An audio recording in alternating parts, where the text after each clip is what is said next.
네, 주안의 만나 8월 8일 토요일 묵상을 함께 나오도록 하겠습니다. 오늘 말씀은 이사야 22장 1절에서 14절 말씀으로요. 내일 죽으리니 먹고 마시자 라고 하는 제목으로 함께 묵상을 나오도록 하겠습니다. 오늘 말씀은 예루살렘에 대한 하나님의 신탁입니다. 이사야를 읽으면서 특이한 점이 각 국가들의 별명이 붙는다라는 것이에요. 어제 읽었던 바벨론의 별명이 해변 광야였습니다. 원래 바다의 왕국이라는 이제 멋진 호칭을 가지고 있던 바벨론을 조롱하는 의미이죠.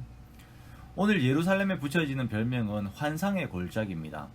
예루살렘 주변에는 골짜기들이 있죠. 흰놈의 아들 골짜기, 기드론 골짜기 등이 있습니다. 보통 예루살렘을 지칭할 때에 골짜기로 표현을 하지 않아요. 골짜기와는 반대되는 의미인 높은 산, 시온산 등으로 표현이 되죠. 그런데 오늘 보니까 골짜기입니다. 그것도 환상, 허상의 골짜기예요.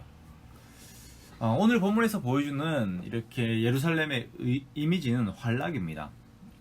1절과 2절에 보면 예루살렘에 큰 잔치가 벌어졌어요. 사람들이 지붕에 올라가고 소란하며 떠들고 즐거워하죠.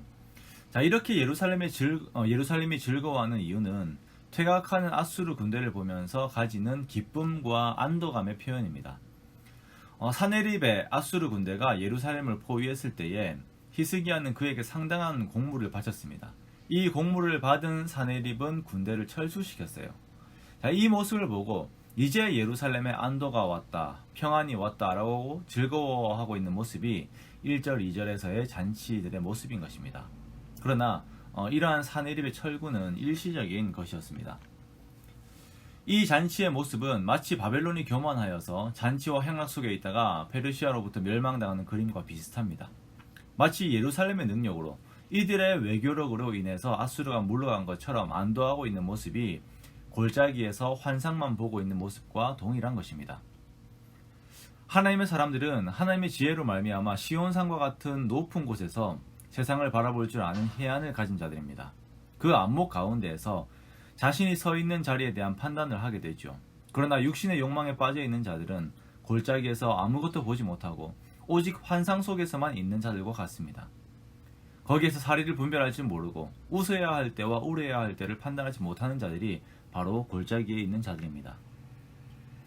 예루살렘은 이렇게 환상 속에서 즐거워하고 있지만 이들의 결국은 다시 포위가 되는 위기를 맞이하게 됩니다.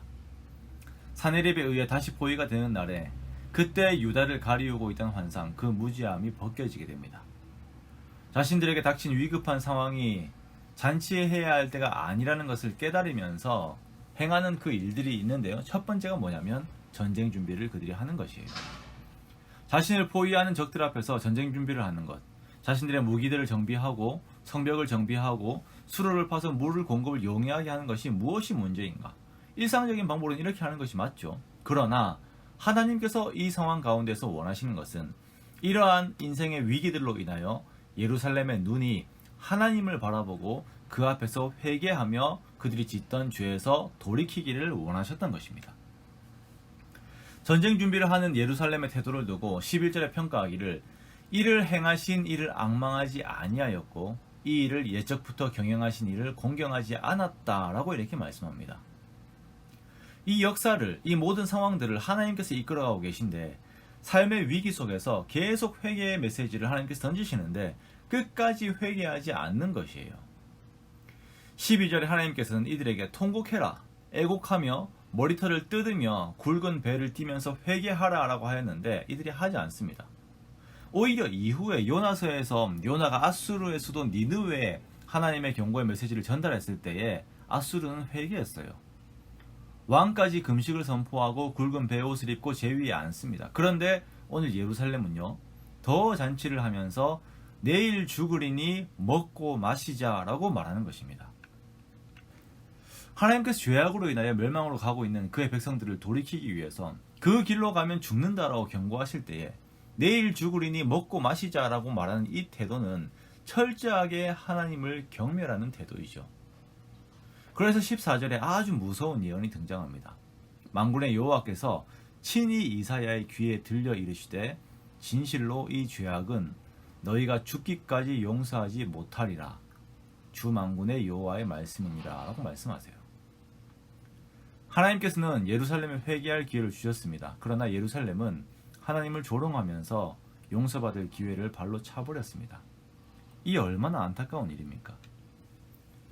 이런 예루살렘의 교만과 무지를 보면서 나 역시 골짜기 아래에서 나 혼자만의 환상 속에 있지는 않은지 돌아봅니다.